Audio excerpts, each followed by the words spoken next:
Ah, the damn freaking birds on the fence. The story time.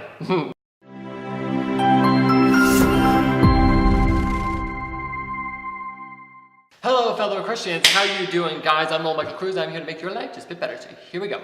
So in a previous video, which I'll link to up there, we spoke about birds on the fence and what it is like to have to come across them and how do you deal with them and what exactly is the bird on the fence. And just a quick highlight, although you should check out that video, I will just do a quick highlight right now saying that the bird on the fence are the people who just critique you while they sit in the viewing room. I dealt with a bird on the fence.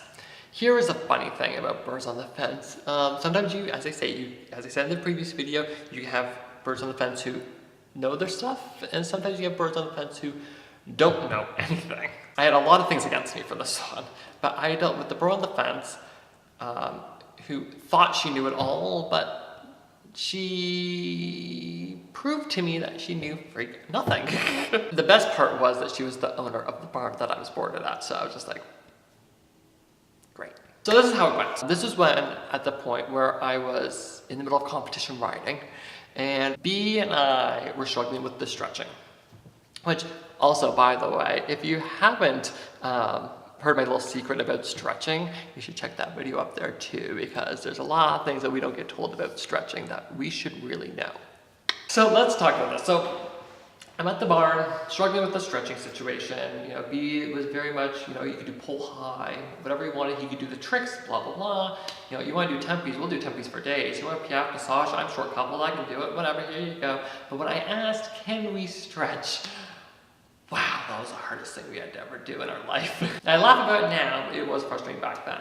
There was this one day I went into the barn, and this owner of the barn, she's the type of person who is on top because people enable her to be on top, if that makes sense. It's the people who, you know, she doesn't like people who will question her, but she likes people who go, oh my gosh, you are amazing. I can't do anything, you're amazing. I know we've all encountered one of those people in our lives before. So she comes in, I'm stretching out B from his lesson. She had watched in the viewing room the whole lesson, and we had trying to work on stretching, and she comes down boom, boom, boom, and says, oh Nolan, that was a really nice ride, but you know what, you really need to work on stretching. I didn't think about that. Oh yeah, that's what we're working on. And she goes, I can show you a thing or two. You know, when when they say they can show you a thing or two, you know that's just a recipe for disaster. So I said, oh yeah. Well, next time you ride, when are you riding next? They said, well, it'll be tomorrow, and you know, at this time, blah, blah, blah. I'll show you how it's done. And it's one of those moments where you just kind of go, okay, shoot, gotta go. Come back the next day, thinking, you know, that's, you know, most people, when they say, I can show you something, they say it and they never show up. Nope, this barn owner was there right on time to show me how it's done. So I was in the arena with B, just warming up, and she comes in. Okay, so she hasn't ridden in like 3 years because of a leg situation. Like, she got really hurt. So now she's getting on the horse for the first time. So this is gonna be good. Her horse, who hasn't done anything in 3 years, it's a fat little tub of goo. Sorry, well, it's not in shape. Gets on the horse in a double bridle. This is going well. She tries to get the horse to stretch. The horse doesn't want to stretch at all because it's just, what the frig is this double bridle doing in my face right now? And thing with taking time off riding, you do lose your feel, you do lose your touch, you do lose your timing. It's a part of it, and that's why, you know, we try not to take long periods of time because it doesn't take longer to get back there. Once you get the first time, you're good to go, but it still takes time. No, she gets on, cranks out on that, like, the curve, everything just holds on, and the horse is saying, no, I'm not stretching. Well, why would you want to stretch when you're just like choked up and being forced to go down with that double bridle? This is going really well. And then she just gets frustrated, screams at the horse, swears at it, and says, well, obviously you're not going to stretch today.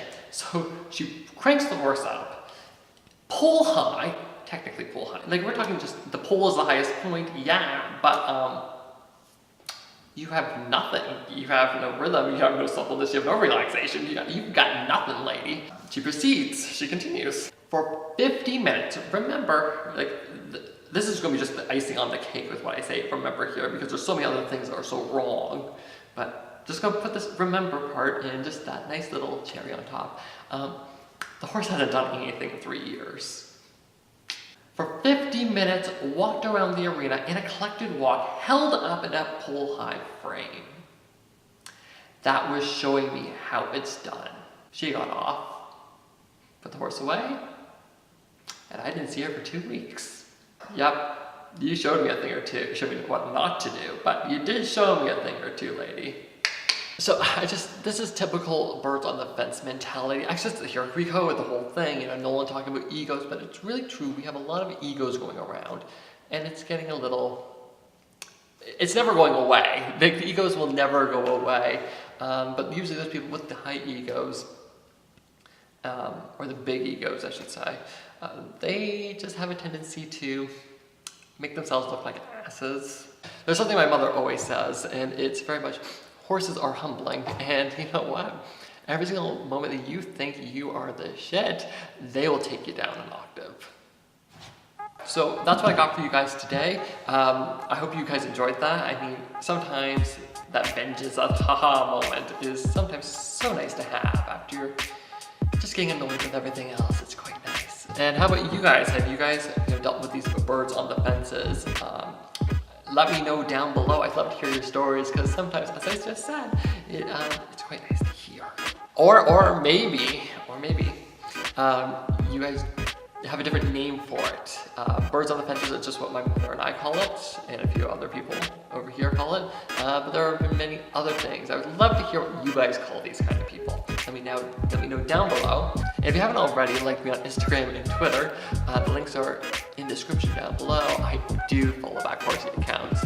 And while you're at that, hit that like button, hit that share button, and while you're at that, hit that subscribe button too. I do have new videos up every single week just for your entertainment, but also to, you know what, shed some light on what this horse world is all about. It's like really difficult some days, and sometimes it's nice just to go, I'm not alone. I'm Nolan M Cruz, and I'll talk to you later. Ciao!